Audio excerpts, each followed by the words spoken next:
Assalamualaikum warahmatullahi wabarakatuh.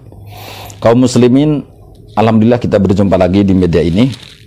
Semoga semuanya dalam kondisi sehat walafiat, tidak kurang apapun.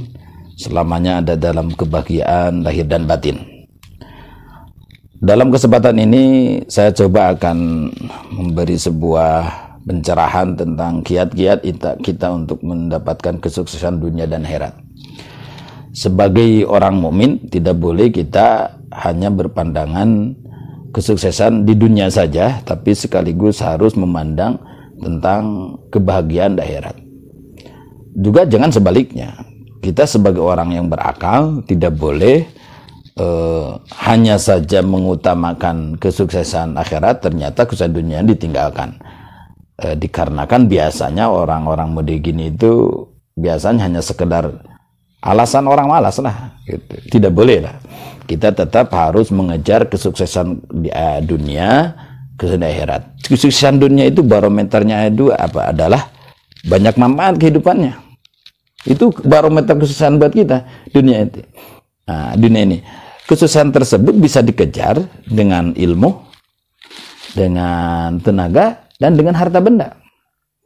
Mungkin saja Anda sekarang sedang gigih membangun sebuah bisnis, ketahuilah Anda itu sedang ibadah. Karena insya Allah Anda dengan niat usaha nantinya ketika punya rezeki untuk bisa saling memberi, untuk membahagiakan anak, keluarga, dan mungkin untuk membahagiakan orang tua, mungkin untuk mendukung sarana-sarana dakwah, ini sangat begitu istimewa. Nah, selanjutnya bagaimana trik-trik untuk kita mendapatkan kesuksesan dunia? Perlu diketahui sunatullah itu selalu berjalan. Artinya kebiasaan-kebiasaan Allah itu selalu berjalan sebagaimana kebiasaan. Contohlah, bagi orang yang gigih, ulet, rajin, pantang menyerah, selalu mengikuti arahan-arahan para ahli, nah biasanya Allah akan menakdirkan orang tersebut berhasil, sukses. Nah, ini sunatullah. Nah, sebagai kita yang dianugerahi akal, maka hal tersebut kejar. Kita harus menjadi orang ulet, orang yang rajin, pantang menyerah, jangan cengeng, ikuti arahan-arahan para ahli. Nah, karena ini sunatullahnya. Nah, mungkinkah orang tersebut yang sudah gigih, berusaha, yang sudah ulet, yang sudah begitu mengerahkan semua kemampuannya, bahkan orangnya baik, mungkin saja orang tersebut gagal? Mungkin ada pertanyaan itu. Jawabannya adalah mungkin. Kenapa mungkin? Karena bagi Allah Subhanahu wa Ta'ala tidak wajib, sekali lagi, tidak wajib memberikan sesuatu apapun kepada umatnya sesuai dengan kemauannya. Tapi ingat nih, andai pun seseorang tersebut gagal, selanjutnya sebelumnya sudah gigih berusaha, maka ketahuilah bagi seorang mukmin orang tersebut itu tidak mendapatkan kerugian sama sekali. Artinya tetap ada manfaatnya. Kenapa ada manfaatnya?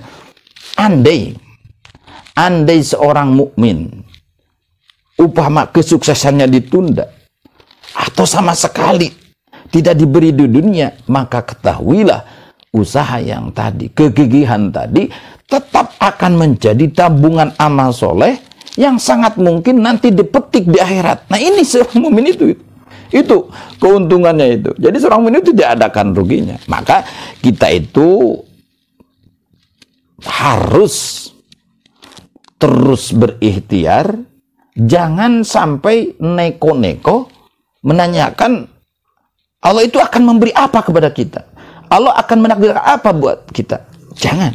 Karena Allah itu yaf'alu wa la yus'alu. Allah yang mengerjakan, Allah yang mendirikan. Jangan ditanya Allah akan menakdirkan apa terhadap kita, tapi sayangilah diri kita dengan cara terus beramal soleh, beramal soleh, beramal soleh. Kuncinya adalah al-harakah barokah. Dengan bergerak itu ada berkah. Dengan catatan niat yang baik, niatnya yang soleh, niatnya tidak ada niat neko-neko untuk sombong ketika nanti sukses, tapi sekedar untuk menambah nilai-nilai kebaikan bagi keluarga, tetangga, bahkan syukur jika melebihi hal itu seperti ingin membangun atau mendukung sarana-sarana dakwah dan seterusnya.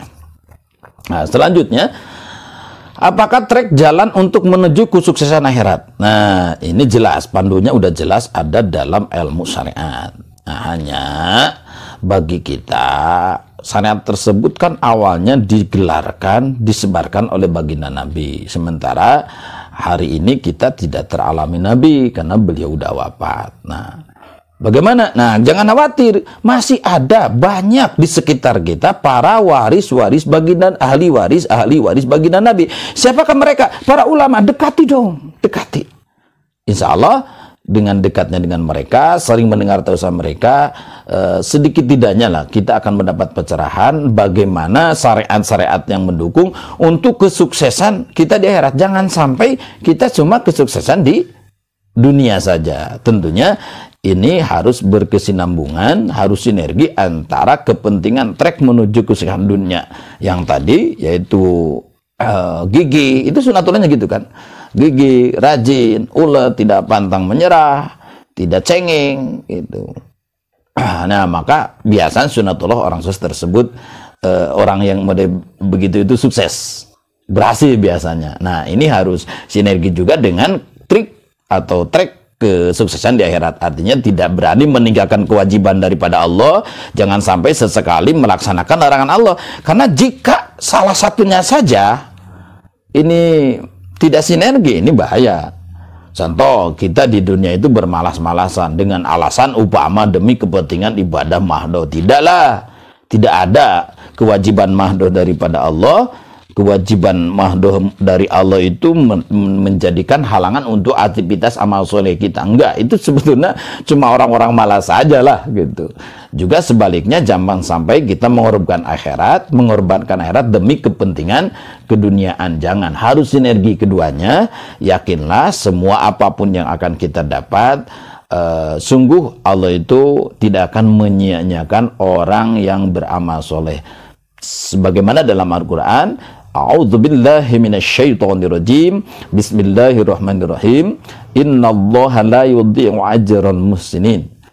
Innallaha, sungguh Allah, la yudhi'u, tidak akan menyia-nyiakan ajral muhsinina, terhadap pahala-pahala orang yang berbuat kebaikan. Terima kasih, jangan lupa subscribe dan share, juga komen di ini channel dakwah. Insya Allah akan menjadi amal soleh bagi siapapun kaum muslimin, bagi Anda semua keluarga, jika ini channel ini terus siarnya berkembang. Terima kasih. Wassalamualaikum warahmatullahi wabarakatuh.